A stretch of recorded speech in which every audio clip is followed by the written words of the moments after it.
for a three. Yeah, and I don't know that his unwillingness to go into the paint has something to do with his free throw shooting, because he missed a few clutch ones against Boston on the opening night that were very crucial down the end of the game. He's done it in the past.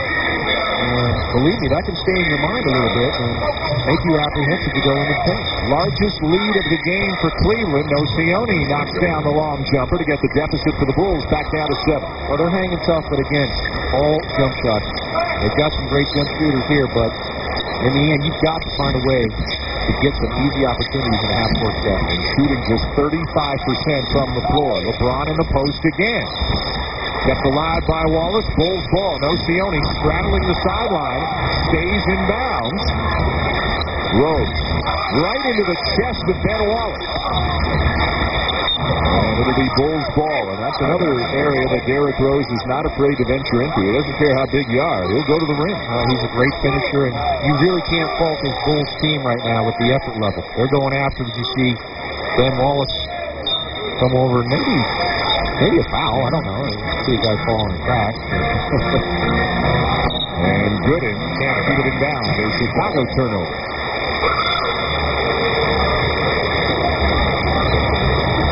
Chicago's getting a lot of decent looks, man. I will admit that. Shooting 33%. That's not going to get it done. Cleveland up at 48%. LeBron James, the leading scorer. And Bergeau called for the offensive foul. So we'll step aside here in Cleveland. We slow down a little bit here in the second quarter offensively. The hometown Cavs have a 7-point lead on the Bulls. Back here in Cleveland, the Bulls are trailing the Cavs by 7 points here midway through the second quarter. Dan Coleman, John Barry, Rick Bucher here at Quicken Loans Arena. Derrick Rose, the #1 overall pick in this past summer's NBA draft at the University of Memphis, and many people feel he's got a chance once he gets some experience, learns the league, to become one of the great point guards in the NBA. And two of the best, maybe the two best, are both still relatively young and both still relatively early in their careers. Dan Williams of the Jazz, Chris Paul of the Hornets.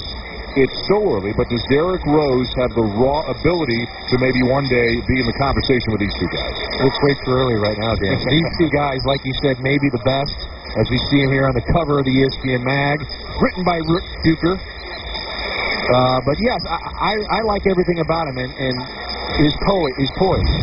And like you said, how he never gets too high, too low. He's just always in control. He's willing to learn. He's running a club. 17 a game. I'm not so concerned about numbers, but I think this guy has the potential to be one of the best in the league.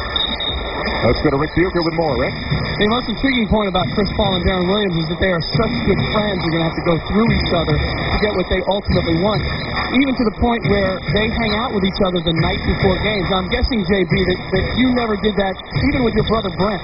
Well, I didn't have any friends, Rick. That was probably the biggest reason. We don't hang out with JB the night before games. I can't even get Dan to take me to dinner. Unbelievable.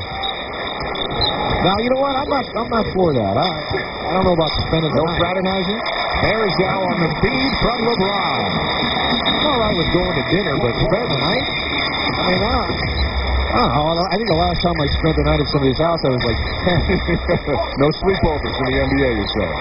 Here's Derrick Rose knocks down the three. Three ball, huh? And again, we'll tell you what Vinny Del Negro told us this morning. His jump shot is better than people give him credit for. Well, Dan, that's the second three he's tried this season. He's 1 for 2. But that looks pretty fluid. That looks pretty good. West using the screen from Wallace. Passes to the long two.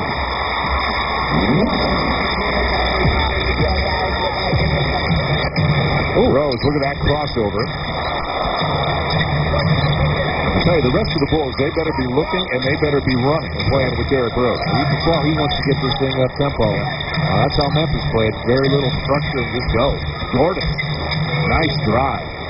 Do you think he's the guy that goes, Sam? I mean, he's coming back making $13 million a year for the next 2 years. Somebody's got to go. Gordon's up at the end of this year signed a 1-year qualifying offer, about $6.5 million a year. Heinrich is signed a multi-year deal. Derrick Rose isn't going anywhere. Cephalosha starts and then doesn't play a whole lot after that. They've got a glut of guards.